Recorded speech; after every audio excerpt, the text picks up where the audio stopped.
Hi, it's me, Allie. Welcome back to my channel. I hope you're all having an awesome day. I'm going to be doing a video that is a little deeper and a little bit darker than the videos that I typically do here on my channel. Most of my videos are very upbeat and uplifting and bright and colorful, and although this video is hopefully going to be all of those things, it is going to be just a little bit darker because we're going to be talking about anxiety and depression. Now, I'm not specifically going to be talking about what anxiety and depression are. If you guys are watching this video, I'm assuming you already know. It is going to be more ways that I deal with it when I'm feeling very anxious or when I am feeling very depressed. So quick little backstory. I have been dealing with anxiety since before I can remember. I think my earliest episode was when I was like 5 years old. I'm just a very anxious soul, and I have these thoughts that just consume my overall being. And about 2 years ago, my anxiety hit its maximum. It was so heightened and it turned into a really deep and dark depression. I have never experienced those months that I experienced 2 years ago, and it was hands down the worst time of my entire life. Now, a lot of people think that if you are depressed, some like big traumatic thing had to have happened. Not necessarily. It wasn't in my case. One day I was really happy. The next day I was feeling anxious. All the things that I was trying out for my anxiety weren't working. It went for a couple of weeks, and that anxiety was just so heightened that I sandstormed and I whirlwind into a very deep and dark place, and I just couldn't handle it anymore. I was crying every single day, and like I mentioned, nothing major happened. No traumatic experience. I just was really sad, and I hate even thinking about that time. That's why I don't even really want to talk about what depression is. I just want to talk about how I dealt with it and how I continue to deal with it. All I can say is it was the worst. It was just the worst time of my entire life. I was crying every single freaking day for about 6 months, and I just woke up one day and I was like, I cannot do this anymore. I cannot feel this way anymore. I cannot live this way anymore. So I did a lot of research and I found a bunch of different ways of dealing with it, and that is what I want to express with all of you guys today. If you guys are dealing with anxiety, if you are dealing with depression, please know that you are not alone. There are so many different things that you can do to get through it. There are so many different hotlines that you can talk to, a lot of different outlets, and I just really hope that this video even helps just one person. If it can help one person, I will be so happy. I do just want to throw out a disclaimer. What works for me might not necessarily work for you. I did a lot of research, and a lot of the things that I researched, they just didn't work for me. You really have to kind of play around with it and just see what works for you. So I hope that these will work for you, but definitely play around with it and just make sure that whatever works for you, you stick with it. If you guys have any other questions or concerns, please ask them in the comments below, and I will try very hard, especially on this video, to get back to you guys as soon as I can. And without further ado, we're just gonna move right on into it. Number one, stay off WebMD. Stay off any of those websites that are self-diagnosed websites. They are the enemy, and this one is a huge one for me. If you are feeling very anxious, or if you're feeling very depressed, your mind is already going like 1,000,000 miles per minute. So you're automatically triggered to think that you have all of these ailments that you 99.9% of the time do not have. Now, I laugh about this with my friends all the time. It is not funny. It wasn't funny when it was happening, but it's kind of comical to think about now. When I was going through my really deep and dark depression, I thought that I had everything under the book because I was online just way too much on these self-diagnosed websites. I thought I had cancer. I thought I had diabetes. I thought I had Lyme disease. I thought I had MS. I thought I had X, Y, and Z, all because any tiny little thing that was going on in my body, I would automatically rush to the computer and research it. And then 99.9% of the time, it made me feel like I had all of these diseases and all of these things going on in my body that just, they weren't there. But if you're anxious, you're just automatically drawn to these things. So you can say, this is the reason why I'm feeling this way. It's because X, Y, and Z on the computer. So just stay off of WebMD, stay off any of those self-diagnosed websites.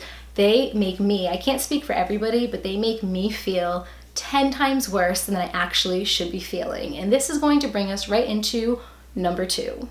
Number two directly relates to number one. If you are feeling like something is wrong with you, then go see a doctor. These are trained professionals who went to school, some of them for like 10 plus years, and their sole purpose in life is to help you. That is their job. Their job is to help you, and they're very very educated. So I'm gonna give you just a quick little snippet of one little thing that happened to me. I was feeling very anxious, and when I get anxious, my legs turn to jello. They just feel like pins and needles. I feel like I can't walk on them. They almost feel like they're paralyzed. And I was getting very, very nervous about this. And I went on WebMD and I was doing a lot of research, and almost everything that I was researching said that I had MS. And I just started eternally freaking out inside because I couldn't handle that on top of everything else that was going on in my life.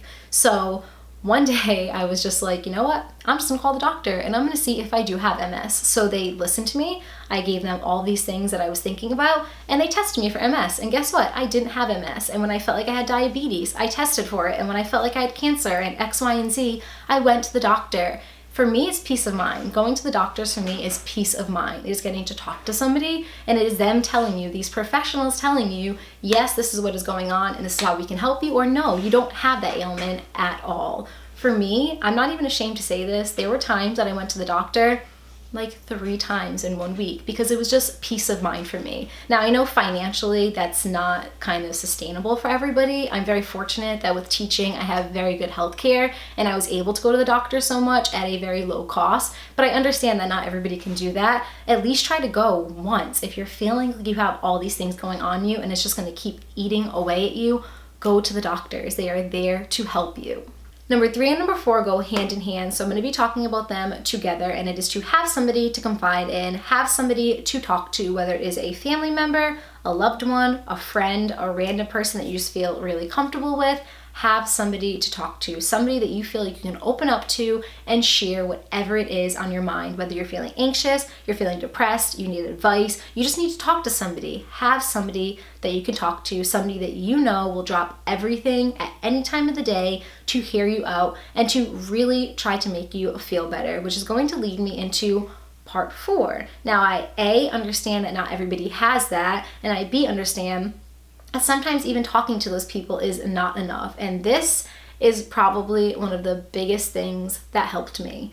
Definitely the biggest thing that helped me. And it is to go talk to somebody. If talking to your friends or your family members or your loved ones or just whoever it is not working for you, it's helping you feel better, but is not making you feel much better, and you know that there's still a lot more inside of you that you need to express and you need to get off of your chest, or you just need to talk about, go see a professional, whether it is a counselor, a psychiatrist, a therapist. Don't have any shame in that. I'm gonna be the first one to say that I saw a lot of weakness in going to talk to somebody, and it took me a long time to see the whole light of a therapist. I just didn't want to do it. I had like too much pride, which is so stupid. It is so stupid because it brings me back to the doctor. These are trained professionals. These are people who also went to college or went to school, sometimes 10 plus years, to understand how the mind works, to understand how the body and the soul works, and their sole purpose is to make you feel better. I don't know why I had such a stigma about that before, and I felt weak going to see a therapist. It is so stupid. I have never felt so great after I talked to a therapist. Never felt so great. It was the best decision of my life. And the worst part about it is I wish I went to go talk to somebody a lot sooner. I wish I had that stupid stigma out of my head to say, oh, you don't need to go talk to somebody, that makes you weak. It doesn't make you weak. It makes you strong. It makes you strong and it makes you stronger. So please get out of your head that you're weak if you have to go talk to somebody. You are not weak. You are the strongest you have ever been if you decide that you need to go talk to somebody. I have the most supportive people in my life. My husband, my parents, my best friends, my sibling, the most supportive people, but talking to them was just not enough for me. And you know why? They can do everything and they can say everything to make me feel better, but they did not go to school for this. They are not trained in this. They do not know the exact things to say to me. Saying what they said was truly helpful. It definitely made me feel better, but it is not necessarily the right things to say. They didn't go to school to figure out how the mind works and figure out ways to help you to feel better. When I went to go see a therapist, overnight I felt better. Like literally overnight, not 100% better, but just talking to that therapist one time, I felt like a new person. And I am gonna throw this out there. Going to see a therapist, it's interesting. You definitely have to see a couple of different options, because the therapist that you go see at first might not be the one for you. Might not be the one for you. I think of it like a dating game. You might not match on the first shot, and I didn't. The first therapist that I went to go see, I hated. The second therapist that I went to go see made me feel like psychotic. She made me feel so much worse than I actually felt when I went in there. I actually feel like she was trying to make me think that I was crazy. Like I was saying, the third therapist was a match made in heaven. Everything that I had been looking for and everything that I wanted out of a therapist, I found in that third therapist. Now, it took me almost 2 months to find that therapist, but I didn't want to settle. I didn't feel comfortable with the first two. I didn't feel like I was going anywhere. Like I said, one of them made me feel like I was an actual basket case. I hate to use that term, but that is exactly how she made me feel the entire time during our session. She was like, that's interesting. There has to be a reason that you're feeling this way. She just made me feel insane. So I kept looking, I kept searching. I did a lot of research for the town that I live in and people who were relatively close to me. I talked to other people who I know went to therapists, and I just got a lot of information, found this one, and I was so happy. I started off going to see her very, very frequently, and then as she made me feel better and as I continued to do a lot of the things that I'm sharing with you in this video, I slowly backed it off, and right now I'm not going to see her because I feel so much better. But I know that if I do need to see her again in the future, it is just a drop of a dime. I just give her a call and she has me right on her caseload. So please go see somebody. Don't be like me and feel like you have too much pride in the beginning. It was the dumbest thing that I have ever done. The dumbest thing that I have ever felt in my life is to have too much pride to go talk to somebody. Do some research and find a therapist that works for you. Number 5 is crucial, and it is also one that may seem damn near impossible when you're feeling anxious and when you are feeling depressed, but it is to exercise, to work out. Now, I'm gonna bring in Legally Blonde. I'm not trying to make like a joke out of this video, but there's a quote in Legally Blonde that I never truly understood until I started feeling anxious or when I started feeling depressed. And it is the part where Elle is defending, I don't even remember her name, for killing her husband when she really didn't kill her husband. But she had mentioned that exercise gives you endorphins, and endorphins make you happy, and happy people just don't kill their husbands. They just don't. And I always think about that quote because it is so true. Exercise releases endorphins, and endorphins, they make you happy. No matter how hard it may seem to peel yourself off of the couch or to roll out of bed, because I know firsthand how it feels to be depressed and not want to get out of bed and just want to cry yourself to sleep. Get yourself out of bed. You are stronger than that. Just pull yourself out of bed and even just go for a walk. You don't have to run, you don't have to lift weights, you don't have to do any of these crazy things. Even just going for a walk around the block, doing a couple of laps around the block will make you feel better. It will. It's scientifically proven that exercise helps cure depression, helps cure anxiety, or helps to aid in the process of getting yourself better. Now, I also think back to when I used to do karate and I was training for my black belt, and my grandmaster said something that stuck with me forever and will probably stick with me for the rest of my life. We used to have to run around with cinder blocks. So when I was training for my black belt, I used to have to hold a cinder block and I would have to run for miles with this cinder block, this heavy thing, and I'd have to run with the rest of the black belt candidates. And my grandmaster said something that was super inspirational, and he said, if you can't run, jog. If you can't jog, walk. If you can't walk, crawl. Your body can withstand so much. So if your body is telling you, I can't do this, I'm feeling sad, I'm feeling low, I can't get out of bed, your body can. You have to be stronger and you have to rise above the anxiety. You have to rise above the depression, and you have to get yourself out there. Just go for a walk. Even if it's just one lap around the block, that's one step further to getting yourself better. I know that I can run a lot of miles. I just can. I run all the time and I enjoy running. When I was going through my depression, I couldn't even walk a lap without just feeling super winded and feeling super overwhelmed, but I continued doing it. And the next time I tried to do 2 laps, and the third day I tried to do 3 laps, and on the 4th day I tried to run a half a mile. And by the next month, I was running miles again, and it was making me feel so much better. However much I hated the fact of doing it, and like, it might have taken me an hour just to roll myself out of bed, to put those workout clothes on and to get outside and to go running. Afterwards, I always always felt better. So make sure you're getting yourself out there. Even if you're like not feeling safe running around your neighborhood, do exercises at home, whether they're crunches, whether you're walking up and down your stairs, whether you're walking laps around your house. It doesn't even have to be going to a gym. Just get yourself moving, get your body moving, get those endorphins flowing into your mind.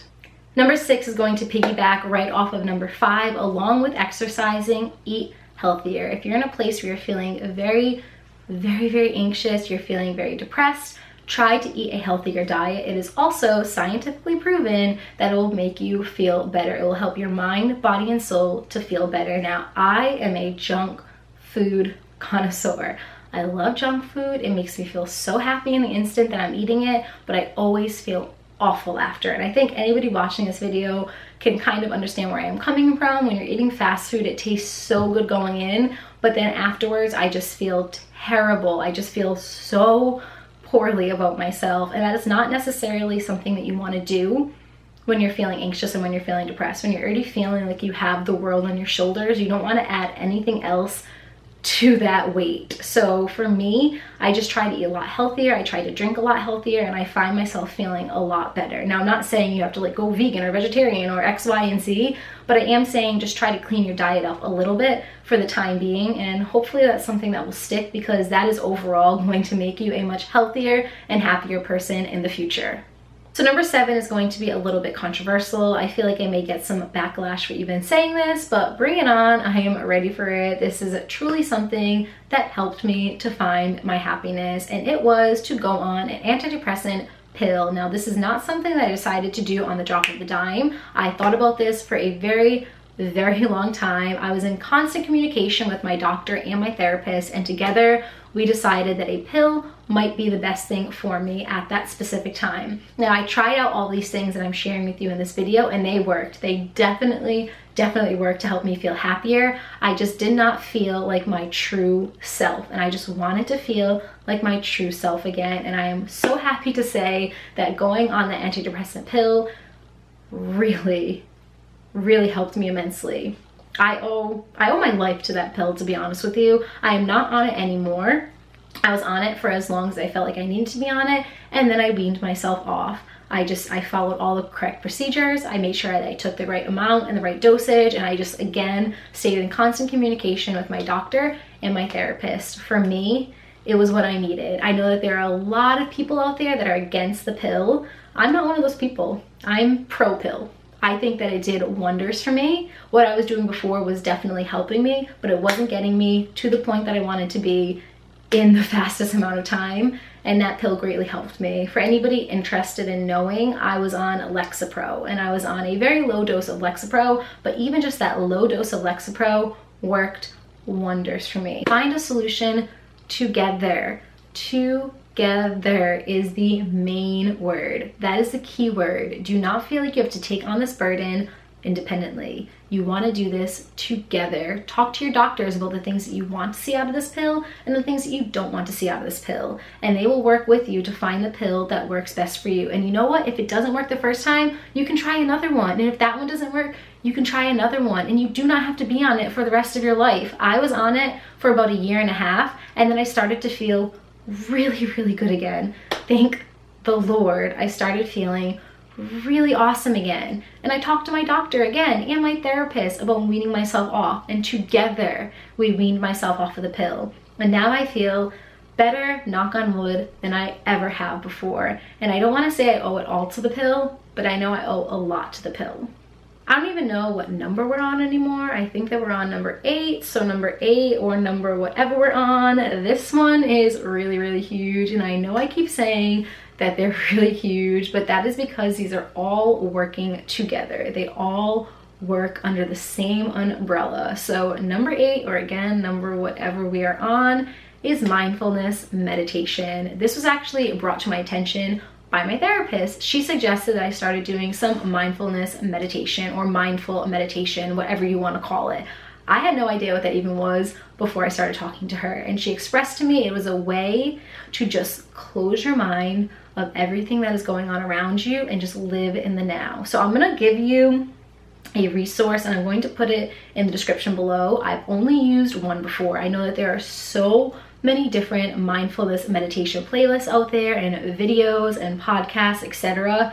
I only use one because this one worked. When I was feeling very anxious and when I was feeling very depressed, I couldn't sleep at all. I had severe insomnia. I was lucky if I was getting like 2 or 3 hours of sleep a night. So once she introduced mindfulness meditation to me and I started practicing the meditation, my sleep schedule was back to normal. It helped me just sleep and just fall asleep in a nice, calm, restful state. So mindfulness meditation, just again, it helps to shut out everything else that is going on in the world and just to focus on the now. So I'm going to put the one in the description below. It is a YouTube video. I just put it on at night. I would follow all the steps and then I would find myself sleeping. In the morning, I would wake up and I would feel so much better. Not just because I was sleeping, but because my mind was able to, I don't even know how to explain it. My mind was just able to accept things better. I don't even know if that's, again, I don't really know what I'm talking about right now. All I know is the mindfulness meditation helped me to sleep and helped to open up my mind in living in the now. So I'm going to link the one in the description below. Like I mentioned, there's a billion of them out there. If this one doesn't work for you, try another one. This is the only one that I've ever tried out because it works and I didn't want to fix something that was not broken. So I'll put that in the description below. Please check it out. It was a godsend to me. Number 9, another thing that my therapist suggested to me was to start journaling. Now, I was very skeptical about this because I was like, how is writing down my feelings in a notebook going to change anything?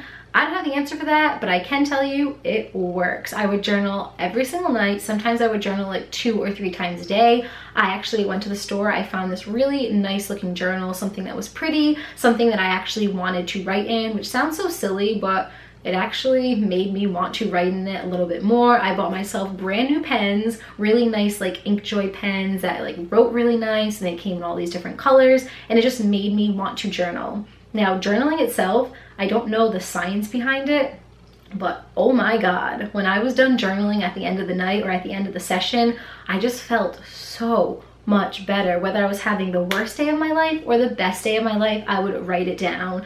I don't really do it as much anymore because I don't feel like I have to, but when I was really anxious and feeling really depressed, it was something that I leaned up upon a lot, and I would just write down how I was feeling. Sometimes it was 1 sentence, other times it was three pages. Sometimes it was a chapter of my life, and I would just write it all down. And my therapist also suggested something else. If you're feeling really down and you feel like you can't even pick up a pen to write in there, even just write like 2 words, song or mood that I'm feeling, and write down like a lyric or write down a song name that represents how you're feeling, or maybe like a movie title or an experience in your life. It doesn't have to be like this super long, lengthy thing. It could be just a sentence, or it could be like 5 or 6 paragraphs. But start journaling. Try it out. I know that it doesn't work for everybody, but it definitely worked for me. Number 10, I'm going to be ending this video on a high note. Last but definitely not least, do the things that make you happy. It sounds so simple, but it is so beneficial to just do the things that make you internally happy. For me, it is baking and it is listening to books on audio. Now, I love to read more than anything, but when I'm in that really low state of mind, the thought of just picking up a book and flipping through the pages is just way too much for me. And spoiler alert, my therapist also suggested this app to me. Like, all the props to my therapist. She is freaking amazing. She suggested that I download the app called Overdrive. Now, it is a free app and it is actually a library app. If you have a library card, excuse me, I almost just choked. If you have a library card, you have access to every single audiobook that your library has to offer. All you have to do is just sign up, and I will put a link to how to get that app in the description below. If there is a link, I'll find one and I'll put it in the description below. You just download it, you put in your library card, and then you just search for audiobooks and then you download them. So you do have to wait until they're available, but I usually put on hold 10 books at a time, and as they become available, I just download them, I listen to them. When I'm done, I press return. You don't get charged anything. It is completely free. There were times that I listened to like 10 books in 1 month because it soothed me and it really helped me, and it just made me feel better. Every single genre of book is on there. So I would listen to the Overdrive app, or I would bake. I would bake daily because baking makes me so happy. It brings out my creative side and just makes me really, really happy. There are of course a lot of other things that I do, but those are my top two: listening to books on audio and baking. So just find things that you know you love and do them. No matter how hard it may seem to do those things at that time, force yourself to do them, because eventually and ultimately it is going to make you happy inside. And that is it for this video. Thank you guys so much for watching. I really hope you enjoyed it. Please let me know your thought in the comments below, and please subscribe to my channel if you haven't yet and you enjoy my videos. If you guys have any other ways that you guys deal with anxiety or depression that you think would be beneficial for me or for anybody else watching this video or reading the comments, please post them down below. I know that I would love to read them, and I'm sure there are a lot of people out there that would love to read them as well. I love you guys to the moon and back. I hope that you're having a beautiful day, and I will talk to you guys soon. Bye guys.